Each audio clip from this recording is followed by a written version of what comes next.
Buenas tardes. Buenas tardes a todas y a todos. Vamos a comenzar con la siguiente intervención. Les damos las gracias a todos ustedes por estar hoy aquí. Vamos a tener que ser benévolos con nuestro ponente porque me comenta que está mal con la alergia, así es que yo ya le he dicho que también le doy mi agua si hace falta, para que no tenga problemas. Como les decía, bienvenidos y bienvenidas a todos y todas ustedes. En primer lugar, gracias a la organización por haber pensado en la Federación Andaluza de Municipios y Provincias para estar hoy aquí compartiendo este espacio, que sin duda es un espacio de sabiduría. Ya saben que la Federación es la entidad que representa a todos los ayuntamientos de nuestra comunidad y en nombre de nuestro presidente, de Fernando Rodríguez Villalobos, les doy también un saludo muy especial y el reconocimiento por la tarea que han desarrollado y que siguen desarrollando y que tanto ha supuesto para el corazón que ha estado latiendo durante la pandemia. El director general, cuando me llamó, sabía perfectamente a la mesa a la que me estaba invitando. Quienes no me conocen, les diré que soy la secretaria general de la Federación, una persona que lleva trabajando en esa casa desde más de 25 años y que siempre ha sido y sigo siendo muy inquieta en cuanto a los palabras que acompañan nuestro día a día, ¿no? Por eso les digo que el director que me conoce pues me colocó en esta mesa para presentar al ponente y también para hacer algún que otro chascarrillo con todo lo que tiene que ver en este caso con la innovación pública. Vienen ustedes de una reflexión absoluta de cuál es el estado de situación y ahora vamos a hacer una intromisión entre lo que significa la innovación y lo que va a suponer también este nuevo tiempo que nos está tocando vivir. Yo creo que los ayuntamientos y con ellos las personas que tanto gestionan lo público en la toma de decisiones como quienes lo hacéis, en este caso a pie de cañón, tenéis un papel clave. De hecho, se ha puesto de manifiesto incluso en el propio plan de recuperación, transformación y resiliencia, en donde marca perfectamente lo que significa ese nuevo modelo de servicios sociales que todos y todas estamos buscando. Para poder hacer ese cambio se necesitaba un análisis, una reflexión, y en ese sentido la Consejería en el año 2019 le pidió a la Universidad Pablo de Olavide ese análisis y esa reflexión. Ese informe vio la luz, si no tengo mal en mis notas, el 21 de febrero de este año 2022 y, bueno, qué duda cabe que dice mucho, podría haber dicho mucho más y estoy segura que ustedes también tendrán su propia percepción de lo que significa ese informe. En cualquier caso, desde la Federación vemos que este momento en el que estamos ahora, lo que estamos viviendo hoy es importante porque está uniendo en una misma línea a la universidad, a la academia, con el mundo local, que es, desde nuestro punto de vista, muy importante y que eso nos acercará también a esa búsqueda de la mejor solución de nuestros servicios sociales. Ya saben lo que eso significa en este caso para nosotros como administración local. Y como les decía, después de esa reflexión que han tenido en la mesa anterior, nos corresponde hacer ese análisis de qué significa innovación, cuál es esa agenda que todos y todas estamos buscando para poder hacerlo y esa confluencia también de todos los actores que tendrán que intervenir en ese nuevo modelo que todos y todas estamos buscando. Les digo además que desde la Federación, ya lo sabe también el propio ponente, estamos en esa situación. Hemos generado un laboratorio de innovación para la economía del cuidado al que desde ya les estamos invitando porque, como les digo, necesitamos hacer confluir esa hoja de ruta que nos permita no solamente reconocer a quienes son imprescindibles y necesarios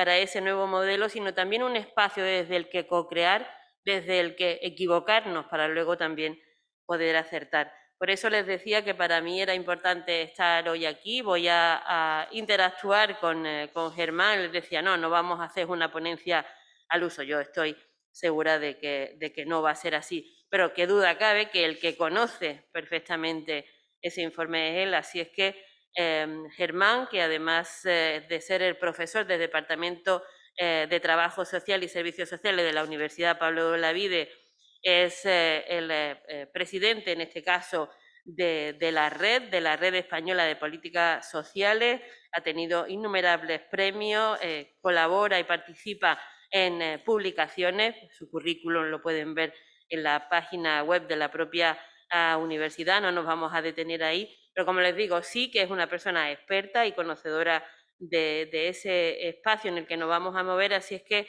Germán, bienvenido a este espacio de reflexión y, bueno, lo que te vamos a pedir en primer lugar es que nos hables de cuáles son esos aspectos más destacables del diagnóstico para que lo podamos compartir con quienes están aquí y también quienes están siguiéndonos por streaming.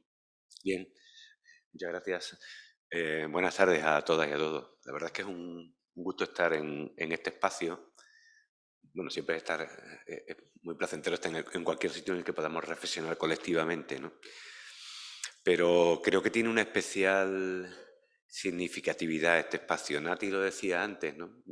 En cierto modo porque en Andalucía no son muchos los momentos que tenemos para encontrarnos, para reflexionar colectivamente y en lugares amplios, con gente de distintos sitios, sobre servicios sociales. Yo que he participado en bastantes foros de este tipo, no recuerdo otro espacio desde el congreso que hizo el Colegio de Trabajo Social de Málaga hace ya unos buenos pocos años. Y creo que ese hábito de encuentro hay otros territorios que sí lo tienen, no muchos tampoco, no creáis, pero por ejemplo en Cataluña cada año tienen un congreso de acción social, llaman ellos, ¿no? Y lo interesante además de esos espacios, y también en cierto modo de este, es cómo los y las profesionales que están trabajando en lugares concretos han encontrado un cauce para transferir y canalizar su conocimiento y su sabiduría. Entonces, creo que esta primera iniciativa de Tecnosocial es, en este sentido, un anticipo y creo que animo a quienes habéis tenido esta magnífica idea a que le deis continuidad en ese sentido, ¿no? Hace un momento estaba escuchando a los compañeros de de los servicios sociales de varios ayuntamientos explicar el proceso de trabajo en torno a la elaboración del PRISO. Yo decía, esto es investigación en servicios sociales, esto es innovación en servicios sociales, lo que estabais explicando ahora hace un momento ahí abajo, ¿no? Entonces, me parece que esto es una iniciativa que tiene mucho sentido para darle estructura también al sistema. Este tipo de espacios le dan estructura al sistema. Fijaros, al final, cuando nos relacionamos es cuando construimos estructuras, ¿no? Entonces, desde ahí va a ir un poco la reflexión que voy a intentar plantearos. Le voy a dar cronómetro, porque yo no suelo enrollarme y siempre que me dan 40 minutos no utilizo más de 70. Decía, por otro lado, yo he estado participando en el equipo que ha hecho este diagnóstico. La coordinadora del proyecto ha sido mi compañera auxiliadora González Portillo y he sido una parte más del equipo. En este proyecto he tenido menos peso que en otros proyectos que hemos trabajado en mi equipo y he estado trabajando básicamente la parte más cualitativa, es decir, ahora os explicaremos un poco en qué consiste el proyecto. Pero fundamentalmente yo le planteaba a Teresa cuando me decía que cómo íbamos a organizar esto, a mí lo que me apetecía también era, más que presentar el diagnóstico, que lo tenéis ahí y además ha sido presentado ya, sí dar unas pinceladas sobre el diagnóstico, pero sobre todo plantear una reflexión sobre qué nos dice el diagnóstico, ¿no? En clave de investigación y de innovación en el ámbito que se me ha pedido, que es el de los servicios sociales comunitarios. Es más, en la perspectiva más comunitaria de los servicios sociales comunitarios, que es al oficio al que yo me dedico un poco, ¿no?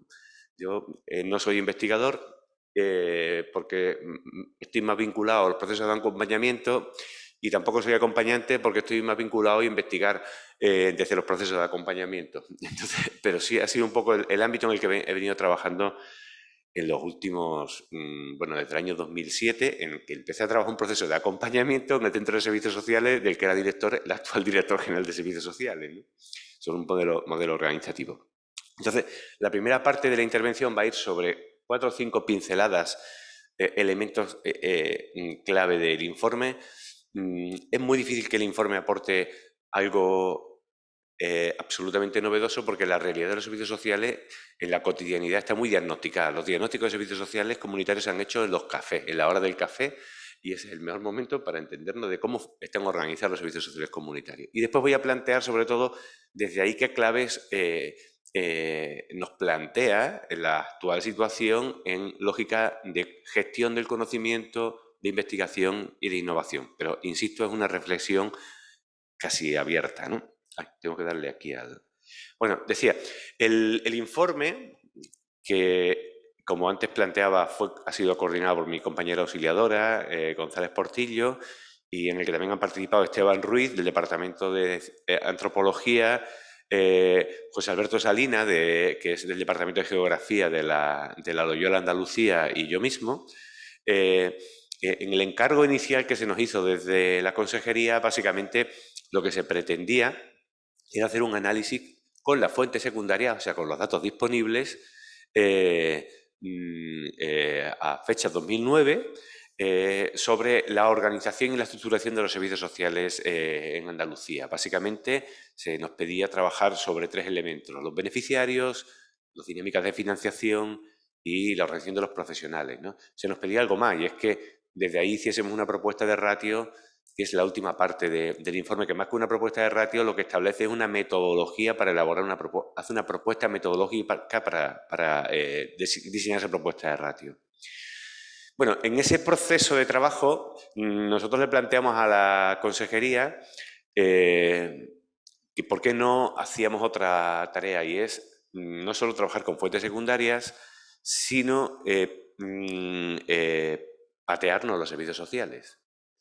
Y el planteamiento que hicimos fue poder hacer 14 microetnografías de 14 centros de servicios sociales distintos, de entornos también muy diferentes, desde bueno, barrios como puede ser 3 barrios en Sevilla, zonas vulnerables, a ciudades pequeñas, medianas o municipios de 600 habitantes, ¿vale? Entonces, desde ahí, el planteamiento que estuvimos haciendo fue una selección de 14 centros, de entre las 250 zonas básicas de servicios sociales, de cada una de las provincias andaluzas, y lo que hemos hecho ha sido pasar 2 o 3 días en los centros, viendo cómo es la vida de los centros. Algunas de las que trabajáis en esos centros nos hemos encontrado aquí hoy. Yo he estado participando más en esta parte, aunque también he participado en la parte analítica y algo en la cartográfica, ¿no? En ese trabajo básicamente hemos hecho entrevistas a trabajadores sociales, psicólogos, educadores, vigilantes, auxiliares administrativos, o nos hemos pasado algún que otro ratillo en la sala de espera del Centro de Servicios Sociales, escuchando un poco, ¿no? Haciendo este tipo de trabajo. Bien, ¿cuáles son un poco los aportes esenciales, ¿no? Yo diría, en cuanto a aspectos globales del sistema, ¿no? Insisto, no nos da tiempo a profundizar mucho más, pero el estudio está publicado. Una primera cuestión que aparece en el análisis es que hay una percepción de que los servicios sociales comunitarios constituyen una red de protección social y de protección a las familias. Es una red precaria y es percibida como precaria prácticamente por todos los actores, pero sí es un elemento considerado como sustantivo, ¿no? Es decir, si mañana cerrasen los servicios sociales en Andalucía, o sea, poniéndonos en una comparación con la situación que hemos vivido con la huelga de transporte, ¿no? Y cuando hablamos de sistema de servicios sociales hay que entenderlo también en una red compleja y amplia. Luego hablaremos de la relación servicios sociales tercer sector, ¿vale? Voy incluso a lanzar un elemento provocativo porque podamos reflexionar. Para mí el sistema es un sistema red, más que un sistema tal y como está conformado, la sociedad andaluza lo notaría clarísimamente, ¿no? Y es verdad que el peso de la mayoría, ahí tenéis distintos gráficos en el informe, el peso fundamentalmente está en dos elementos, ¿no? Que es la capacidad de información, valoración e orientación, y el otro elemento clave es el enorme peso que en el sistema andaluz de servicios sociales tienen las prestaciones complementarias, un peso mucho más intenso y mucho más acusado que en otros territorios, ¿no? Esto tiene que ver también, a nuestro juicio, ¿no?, con la fragilidad protectora de conjunto de las políticas sociales en nuestra comunidad autónoma. No creo que no es un problema solo de nuestra comunidad autónoma, es un problema de desequilibrio norte-sur en el conjunto del Estado, ¿vale? Por ejemplo, si hacemos un análisis de la población perceptora de rentas mínimas de la población que está por debajo del umbral de la pobreza en Euskadi o en Andalucía, en Euskadi la proporción sería, estoy hablando de memoria ahora mismo, fue algo que hicimos hace tiempo para otro trabajo, más o menos en torno a 1,7, 1,8 familias, mientras que en Andalucía estaríamos hablando en torno a un beneficiario por cada más o menos 60 familias que están por debajo del umbral de pobreza. Por lo tanto, el desequilibrio tiene que ver con el desajuste a la hora de distribución de recursos de garantía de renta, elemento que condiciona mucho los propios procesos de acompañamiento. Una tercera idea tiene que ver con el esfuerzo financiador desigual. Si queréis, bueno, aquí estaban, estos son algunos gráficos muy sintéticos de cuáles son los dos ámbitos principales de prestaciones, analizando los datos que nos facilita la propia administración autonómica, ¿no?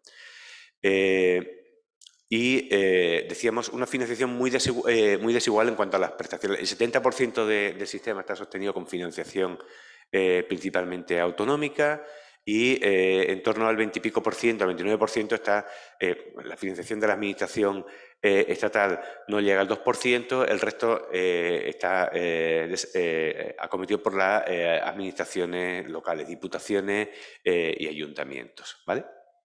Este es un poco en Andalucía, hay unos mayores porcentajes de financiación autonómica en Huelva o en Jaén, mientras que el porcentaje más bajo de financiación autonómica está en la provincia de Cádiz. Esto tiene que ver también con la estructura de los municipios, mientras que la financiación de las diputaciones es más regular y oscila entre un 10%, que es el máximo porcentaje de financiación en Almería, y un 5% aquí en Málaga.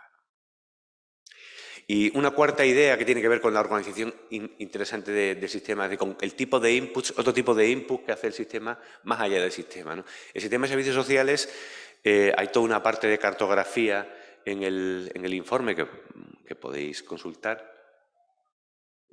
Pero hay una cuestión importante, es que los servicios sociales están siendo una herramienta de transferencia también de renta y de riqueza a lo que llamamos la Andalucía despoblada, y están haciendo una labor importante de adherencia de población en estos territorios, que es algo que no ha sido muchas veces suficientemente analizado, ¿no? De hecho, esta es una de las líneas de trabajo a la que estamos dando continuidad con los compañeros del Departamento de Geografía Humana, ¿no? Incluso desde un aspecto cualitativo, muchos de esos recursos, que es uno de los temas que queremos intentar calcular, muchas veces un euro gastado en ayuda a domicilio en una zona rural tiene un efecto de eficiencia respecto a la cobertura de necesidades básicas y de asentamiento de población muy superior al que puede tener en las zonas urbanas, ¿no? Y este es un aspecto, una línea de investigación que sin duda en este ámbito de procesos globales pues puede tener recorrido de futuro. Bueno, en torno a la otra cuestión que tiene que ver al análisis micro, ¿no? A ese pateo que nos hemos hecho por los 14 centros de servicios sociales comunitarios, ¿no? Insisto, la mayor parte del informe precisamente es la narración de ese trabajo. Quedan además las entrevistas, las 97 entrevistas. La idea es que estén a disposición en un repositorio de la UPO. Estamos gestionándolo ahora para que quienes estén investigando cuestiones de comunitarios puedan acceder, porque además son entrevistas en profundidad la mayoría de ellas entre 45 y 50 minutos, para que se pueda acceder a este tipo de información, ¿no? Pero los debates, muchos de ellos han surgido aquí, o todos inevitablemente. El propio planteamiento que hacía Ángel antes tiene que ver con el debate entre generalismo y especialización, ¿no? Ahora mismo hay como dos grandes modelos organizativos en Andalucía. El modelo más, si queréis, más generalista, que está muy vinculado a distintos criterios, pero básicamente al criterio territorial, como se planteaba antes, y otro modelo que tiene que ver con una línea más de avance en torno a la especialización de los comunitarios en relación a las distintas prestaciones. Es un debate interesante, y ahora mismo en el conjunto de zonas que hemos estado visitando, las estrategias generalistas están teniendo más peso, más importancia que las estrategias de especialización, ¿vale? Aunque donde ha habido una estrategia de especialización y se está intentando implementar una estrategia más de vinculación territorial, está habiendo también grandes resistencias de los profesionales a esa implementación, ¿no? Hay alguna gente que está sintiendo, pero sin embargo cuando se han implementado esas estrategias, incluso en grandes ciudades, ¿no?, de 200 y pico mil habitantes, se reconoce la dificultad que ha tenido el planteamiento de estrategias, pero la mayor eficiencia de ese tipo de estrategias, y cómo las estrategias territoriales de ubicación territorial de los equipos y de vinculación a un territorio han facilitado una mayor conexión entre los equipos y la cotidianidad de las zonas y de los territorios. ¿Vale? Germán, sí. Me encanta que me... Hablas de 14, ¿no? Sí. 14 puntos de información. Sabes que somos 785 ayuntamientos. ¿Por qué esos 14? ¿Cómo se han seleccionado? Pues hemos hecho lo que se llama un muestreo cualificado, ¿vale? Hemos cogido zonas, hemos cogido grandes ciudades, ciudades medianas, ciudades pequeñas y municipios pequeños, ¿vale? Y después hemos cogido zonas de distintos modelos organizativos, territorios de distintos modelos organizativos. Por ejemplo, en Huelva la gestión de los comunitarios está unificada en torno a la Diputación, en Sevilla está diferenciada, ¿vale? Ese ha sido un poco el proceso que hemos hecho. Es que ya te digo, son 785, son muchos. Me da la sensación, yo soy también del ramo, y digo, me da la sensación de que hubiera, y está aquí el director y él lo sabe, ¿no? Yo siempre le pido un poco más, pero quería saber eso, los 14. Sí, el objetivo no era, de hecho, bueno, esta parte la hemos hecho, lo digo en broma porque estábamos bien pagados, por el mismo precio, ¿no? Lo que nos parecía interesante era, porque un poco la cultura también de investigación en la que venimos trabajando el equipo al que yo... No solo trabajar con fuentes secundarias, sino darle contraste a esas fuentes secundarias en torno a cuáles son las percepciones de manera que el aporte no es tanto un aporte, no hay una muestra representativa, porque sería enormemente costoso, porque la metodología fundamentalmente es una metodología más etnográfica, más de diálogo y de contraste con los y las actores que están. Comentabas también que ha habido una cierta reticencia, ¿no?, por parte de los profesionales ante lo desconocido, ante la... No, sí, bueno, pero esto es una cuestión natural e inherente a todos los procesos de cambio, de transformación. O sea, ahora mismo la implementación de la Ley de Servicios Sociales y el refuerzo de lógicas de profesional de referencia llevan como consecuencia que haya determinadas administraciones locales que tenían modelos muy especializados y hayan optado por modelos más vinculados al territorio. Claro, cuando esto se produce, este tipo de cambios se intenta producir, quienes estaban especializados en ese trabajo ofrecen determinada resistencia a ellos y tienen una argumentación en torno a esa resistencia. Seguro que además que en la fase de preguntas seguro que va a haber gente que va a participar sobre esto y vamos a disfrutar de esa discrepancia.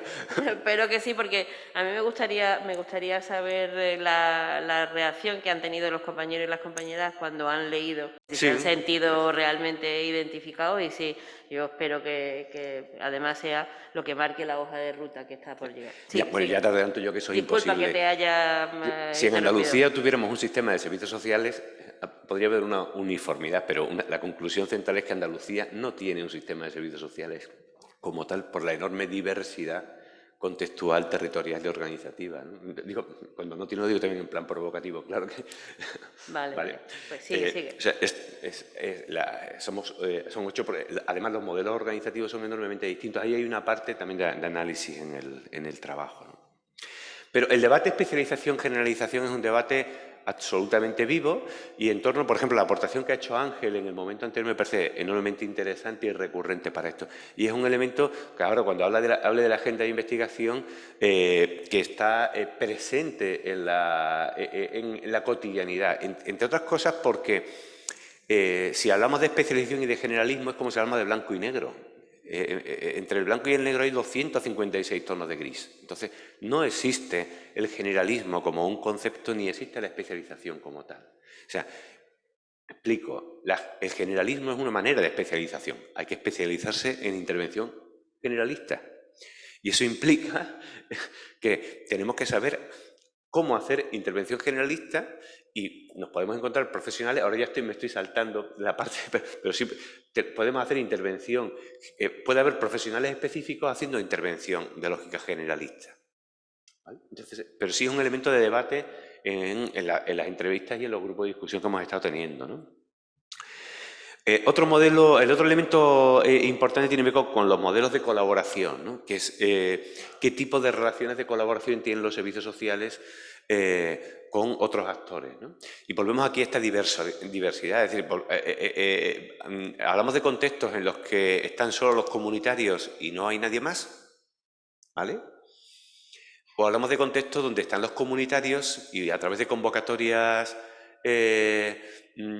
modelo Sevilla Solidaria, por ejemplo, en el caso de la ciudad de Sevilla, convocatorias de diputaciones, convocatorias del IRPF, etcétera, el peso de organizaciones sociales en torno a esos territorios es muy superior a la capacidad y a la estructura que pueden tener los comunitarios.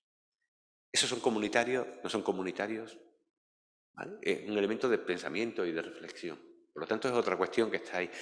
Y de debate. O sea, de modo que hay territorios que tienen claro que los servicios sociales comunitarios son una red de acción compleja, con actores distintos, en los que la administración y los servicios públicos tienen un papel en la línea que ha planteado José Manuel y que se ha planteado antes aquí, que ha planteado Ángel, pero que son una comunidad de acción, mientras que hay otros espacios que entienden que los comunitarios son un espacio de organización y de gestión y el tercer sector u otros actores cívicos son meros colaboradores secundarios. Y hay otros espacios, y no pocos, que lo que perciben es que las organizaciones del tercer sector están ahí, tienen una cierta relación, pero ellas viven su vida, nosotros vivimos la nuestra. Y muchas veces hay incluso una percepción amenazante de unos espacios sobre otros. Entonces, eso son realidades que están en torno al contexto, digo, a la arena de acción de los servicios sociales. Entonces, según esa percepción que da el informe, ¿cómo queda el binomio gobernanza multinivel y gobernanza multiactor?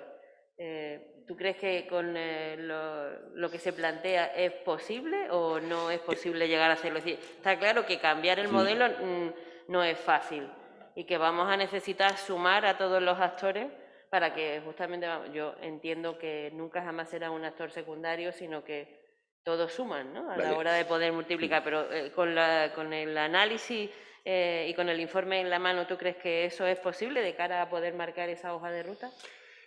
Bueno, como ahora me preguntas a mí, ¿no? Yo no creo que sea, no solo creo que sea posible, yo creo que es imprescindible. O sea, si los servicios sociales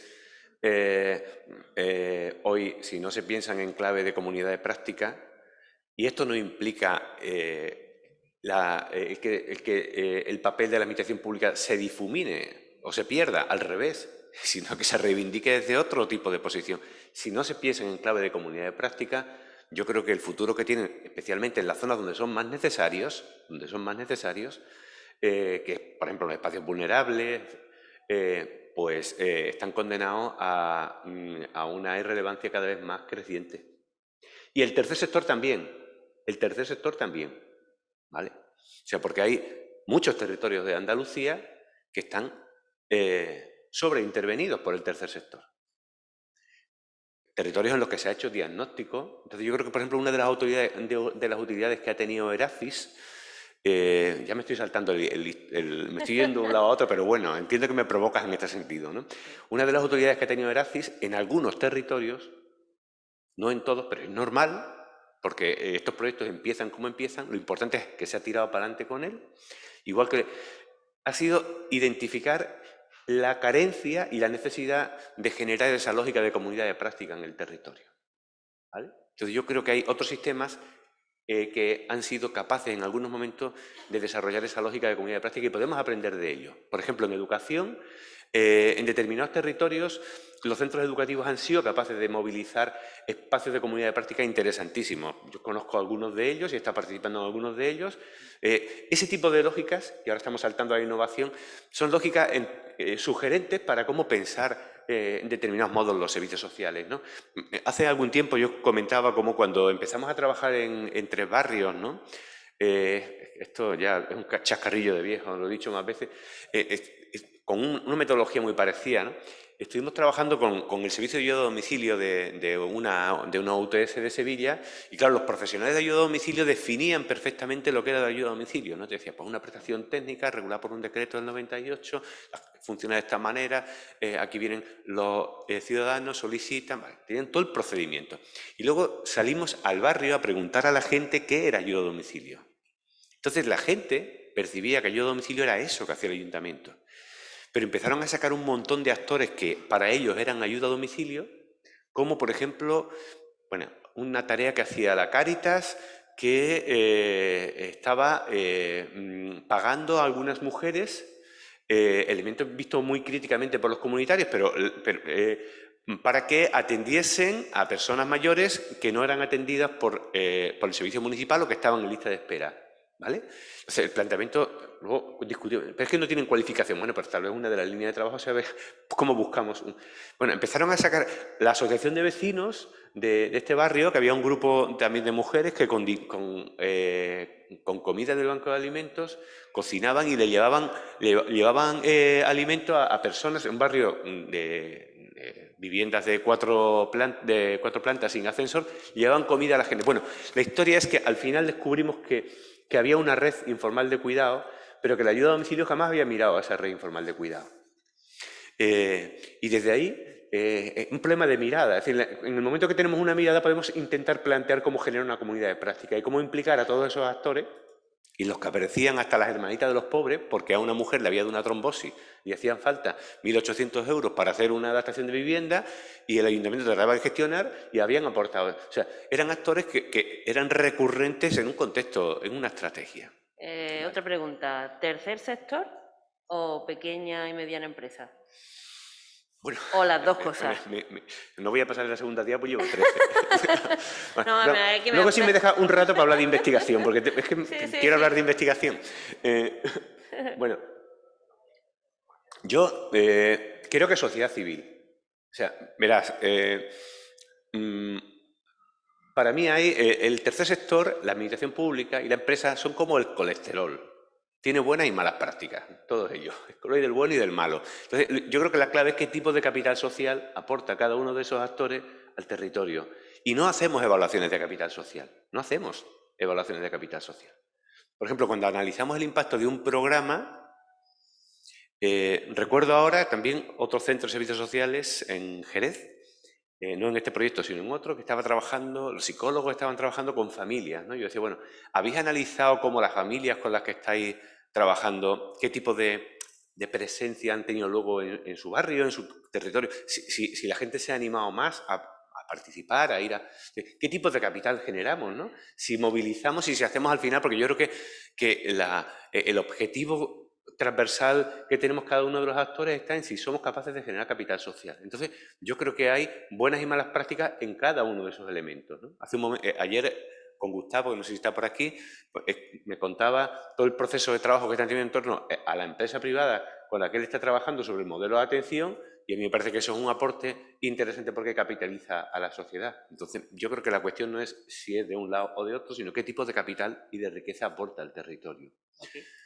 El problema es que el sistema de pensamiento, por ejemplo, a mí me parece que una cuestión interesante tendría que ver con cómo la administración, especialmente la autonómica, ahora que tiene con sus limitaciones, las competencias además del IRPF, articula mecanismos que se ha innovado en este sentido, pero creo que hay un largo camino aún, ¿no?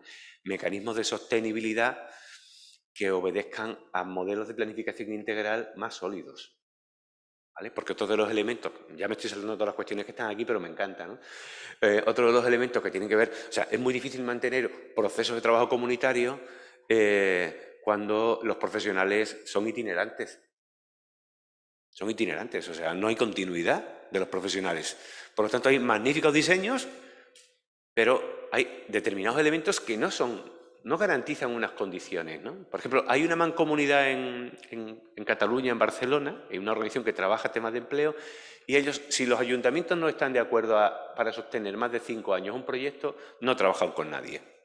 No trabajan con nadie, porque entienden que no se dan condiciones, con lo cual, porque voy a plantear objetivos anuales que sé que no voy a conseguir, que no voy a lograr. Entonces, hay toda una serie de factores que tienen que ver con qué tipo.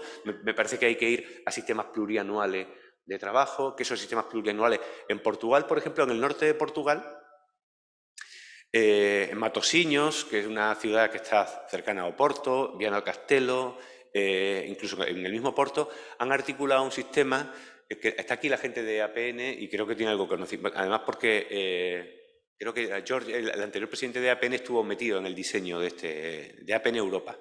Se llama, han generado lo que se llama la red social, ¿no? Y claro, todos los procesos de diagnóstico, de planificación y de ejecución se hacen colectivamente, y los servicios municipales son los que lideran, obviamente, las redes de acción. Pero si llega una entidad a trabajar a Matosiño que quiere trabajar con personas migrantes, ¿vale?, su proyecto es algo parecido a cuando tiene que defender una tesis o un TFM en la universidad. Su proyecto se presenta en la red y se discute en la red, ¿vale?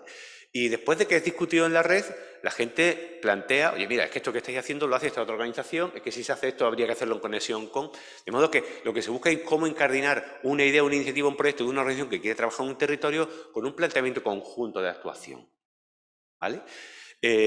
Si la red no acoge ese proyecto en red, bueno, la entidad luego puede reformularlo, pero si no lo acoge en red, no tiene financiación pública, ¿vale? Pero en el proceso de discernimiento participan todos los actores, administraciones y también las entidades que están trabajando en el territorio, ¿vale? Digo que hay mecanismos de innovación organizativa y de gestión que pueden ayudarnos a pensar otro tipo de formato de actuación, ¿no? Por ejemplo, en la estrategia de ERACI podría o debería haber permitido estas cuestiones, ¿no? Es verdad que luego es muy difícil llevarlo a cabo. Yo, por ejemplo, he vivido la estrategia de ERACI porque he estado...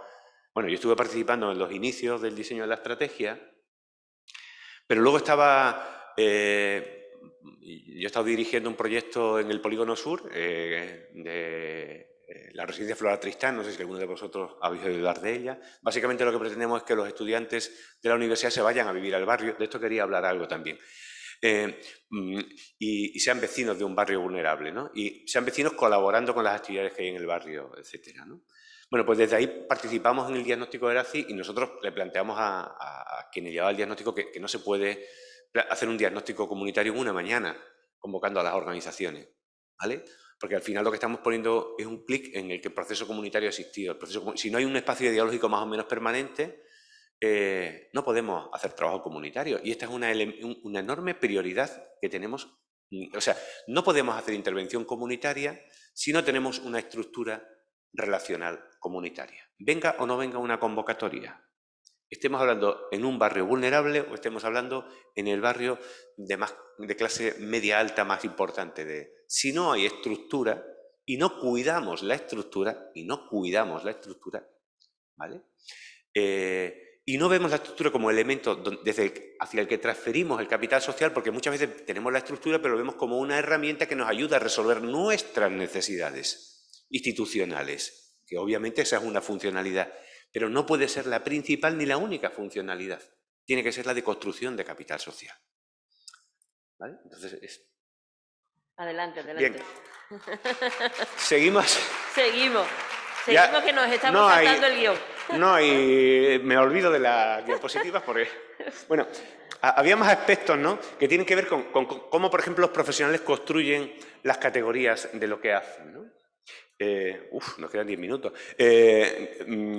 Por ejemplo, la categoría entre, fijaros, la palabra acompañar que ha planteado Ángel antes y que a mí me parece interesantísima para deconstruir nuestro... Básicamente apenas aparece en ninguno de los 14 centros, ¿vale? La gente se dedica a atender, a derivar y a intervenir. Son 3 categorías distintas. Y la categoría de intervención es, digamos, es como si un semáforo. Cuando el semáforo está en verde o en ámbar se atiende y se deriva. Y la intervención es cuando el semáforo está en rojo, claramente, ¿no? Bueno, el debate, bueno, he tocado antes el tema del debate de profesionales y procesos generalistas o específicos, ¿no? Luego más cuestiones. Por ejemplo, un tema muy interesante es cómo en la mayoría de los centros en los que hemos estado hay antes liderazgo que dirección de los centros. Y lo digo en el sentido de esto es un elemento enormemente positivo en los servicios sociales, ¿no? Las directoras de los centros de servicios sociales son líderes de equipos, en su mayoría. ¿Directora? Sí, digo directoras porque son directoras en su mayoría, de la gente que hemos entrevistado, ¿no? Son líderes de equipos. Y además ejercen un liderazgo muy de autoridad, en el sentido de que es gente que tiene una trayectoria muy dilatada. Creo que tenemos y esto es muy importante, muy importante. Y esto genera una enorme confianza. O sea, los centros de servicios sociales tienen una sobrecarga de trabajo impresionante, inhumana.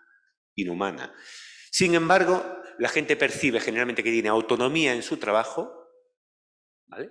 Y que hay un buen ambiente de trabajo. Y esto es un elemento que tiene un enorme potencial, pero que tiene los días contados. Por varias razones, pero no hay un relevo generacional en el liderazgo. Y esto es algo que nos toca a la academia. Nos toca a la academia. Yo creo que, y no estoy hablando ahora de investigación, estoy hablando de docencia. Creo que los procesos de docencia que hemos ido implementando están alejándose progresivamente de este sentido, de esa cultura de gestión que hemos aprendido de nuestras pioneras. Y digo pioneras en el sentido amplio, ¿vale? No me remonto a Mary Rickman, sino a gente que muchas de vosotras estáis sentadas aquí ahora mismo. Es decir, no hay espacio de transferencia.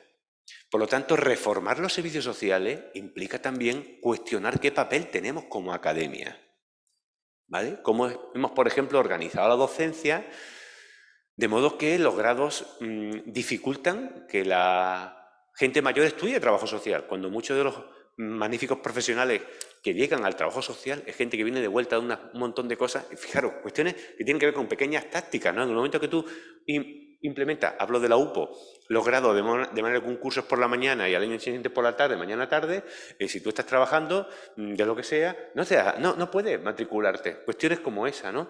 Cuestiones como cómo los profesores asociados que han sido pensados para una cosa, hay algunos aquí sentados en la mesa. Yo empecé de profesor asociado de supervisor de práctica, trabajando con Mecha, que está por ahí, etcétera, ¿no? Pues al final lo que están haciendo es cubrir determinados huecos. Entonces hay un elemento importante que hay que situar y yo creo que también reformular los servicios sociales implica un debate con la academia, ¿vale? No solo que nos llaméis a nosotros para que os metamos caña aquí, sino que vosotros también sistematicéis el debate de qué necesitáis, ¿no?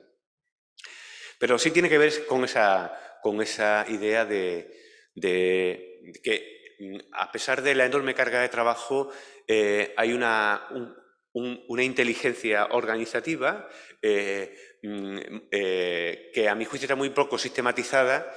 Hablaré algo sobre esta cuestión que tiene que ver con la agenda y que hace que los equipos, la inmensa mayoría de los equipos, la gente tenga una percepción de que se funciona. Y daros cuenta que mucho del trabajo lo hicimos en contextos de COVID, ¿eh? Cuando la COVID tuvimos que parar, nos pilló antes y post-COVID. Fueron los 4 últimos centros en los que estuvimos y, claro, la verdad es que los servicios sociales son una herramienta magnífica y está muy bien que no estén muy estructurados porque tienen una capacidad de adaptación, lo digo también provocativamente esto, de adaptación a ese tipo de contingencias que no tiene ningún otro dispositivo de política pública, ¿no?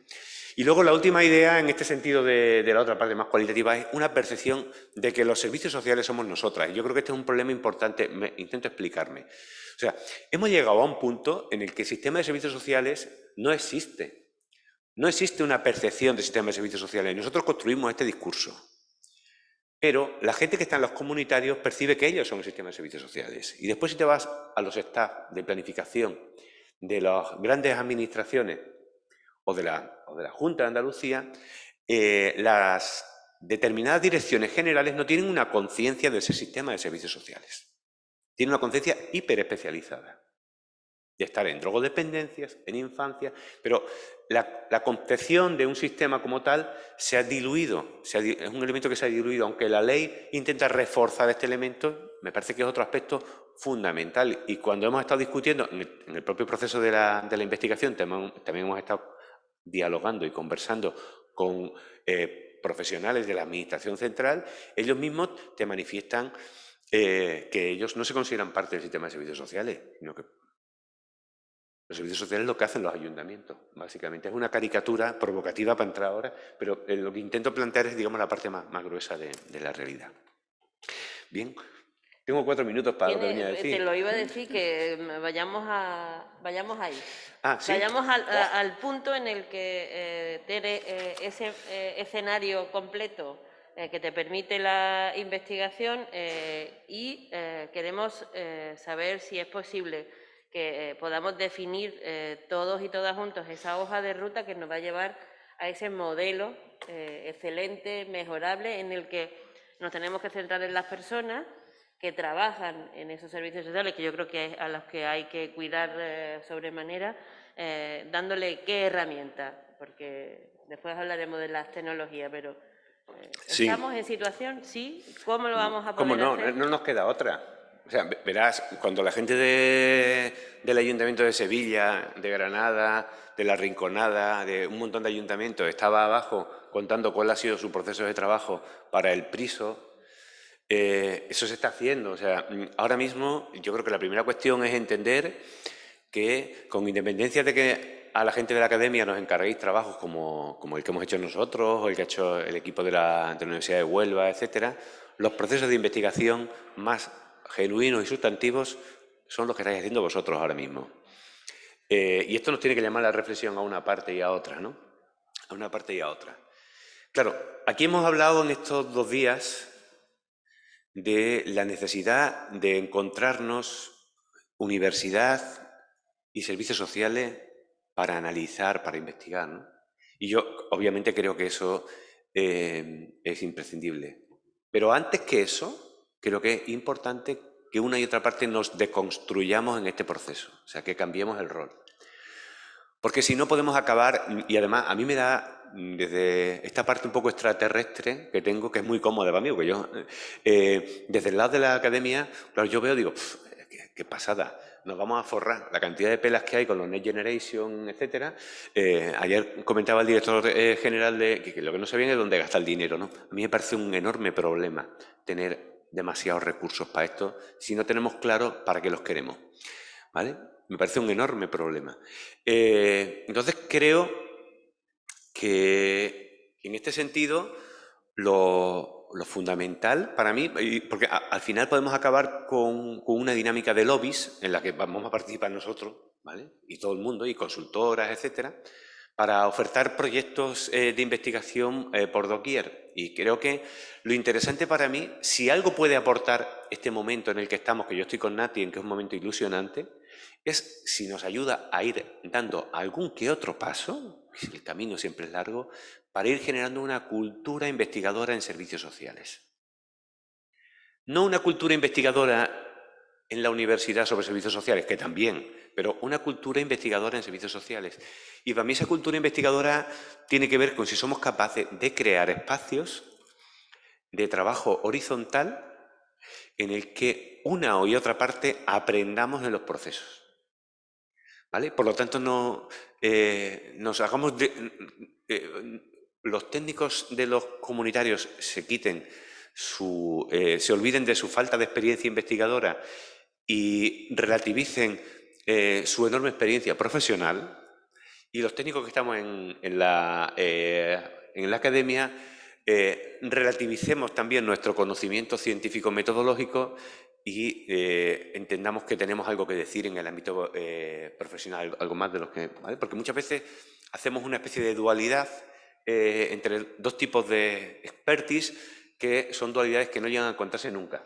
Se reconocen y se refuerzan mutuamente, pero cada una por su lado.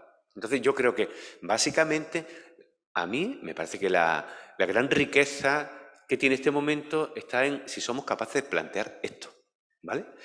Y el plan de investigación, que como bien decía José Manuel, seguro que vienen otras comunidades luego y hacen un plan mejor, y cuando te lo lees ya tú lo mejorarías, como este estudio. Es que es normal que todos los procesos sean incompletos, ¿vale? Es un enorme paso adelante, y creo que además es fruto de una valentía política en este momento, y así hay que decirlo, que puede dejar una herramienta que puede que ha de patrimonializarse con el tiempo, no ahora, ¿no? Entonces, ¿en torno a qué cuestiones? Pues, por ejemplo, a mí me parece que pensar esa lógica de comunidad de práctica sería muy interesante. Fijaros, en Andalucía, solo en trabajo social, hay, que yo sepa, creo que son 7 facultades, menos en Córdoba, ¿vale? También hay creo que 5 de psicología y 4 de educación social. O sea, la academia tiene un arsenal de gente que deberíamos estar motivados a la investigación y al acompañamiento muy potente, ¿vale?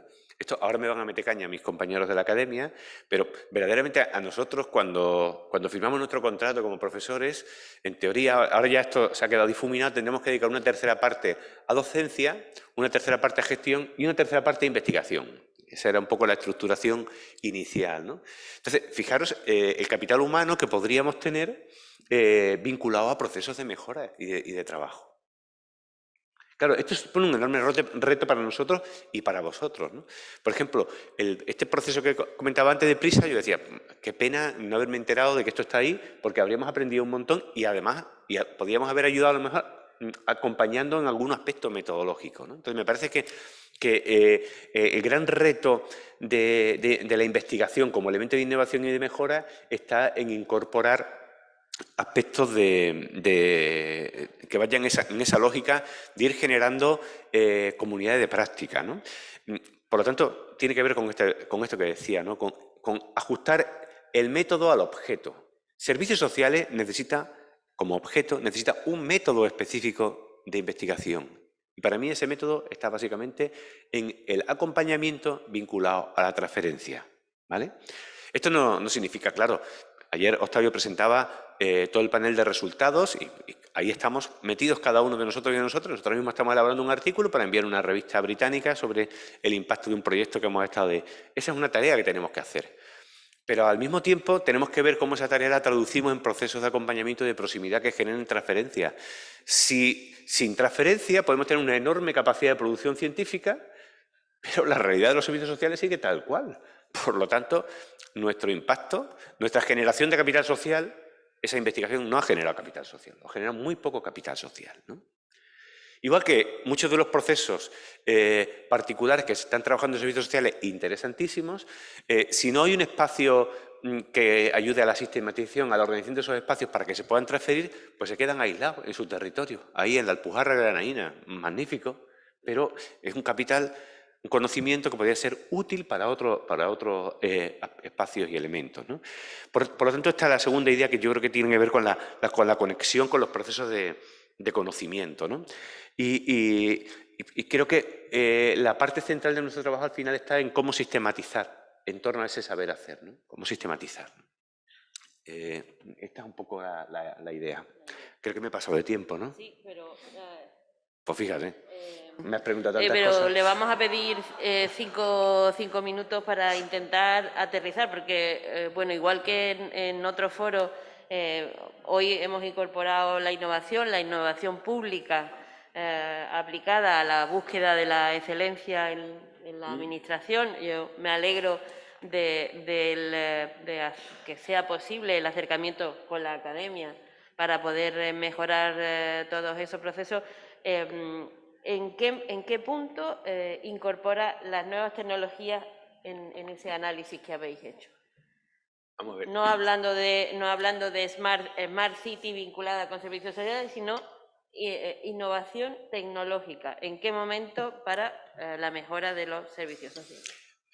Para mí la innovación, o sea, la tecnología está aquí, entonces es un elemento más y yo creo que tiene que ser un recurso más transversal en cualquier proceso de mejora. Es decir, todo lo que hagamos tiene que ver con cómo hacemos lo digo, la gente para que veáis que he escuchado lo del PRISO, la gente del PRISO, que es el proyecto este de intervención social, el primer criterio que se han planteado, y eso lo han hecho porque son profesionales que están allí, es vamos a organizar una herramienta para diseñar el proyecto de intervención social que tiene como primer criterio que los profesionales no tengan que meter ni un dato más del que están metiendo en el ordenador, ¿vale? Entonces me parece que la tecnología es un elemento transversal.